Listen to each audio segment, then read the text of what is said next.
যোৰহাটত সংঘটিত হয় এক ভয়ংকৰ পথ দুৰ্ঘটনা নিহত এগৰাকী চাইকেল আৰোহী উল্লেখযোগ্য যে যোৰহাট মহবন্ধা দিশা নাৰ্চাৰীৰ সমীপত সংঘটিত হয় উক্ত দুৰ্ঘটনাটো পথ দুৰ্ঘটনাত নিহত এগৰাকী চাইকেল আৰোহী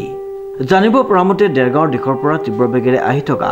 এখন চেন্ট্ৰ বাহনে এগৰাকী চাইকেল আৰোহীক খুন্দা মৰাৰ ফলত এই দুৰ্ঘটনাটো সংঘটিত হয় পথ দুৰ্ঘটনাত গুৰুতৰভাৱে আহত মহবন্ধা নাওকলীয়া উদয়পুৰ গাঁৱৰ মোহন হাজৰিকা বুলি জানিব পৰা গৈছে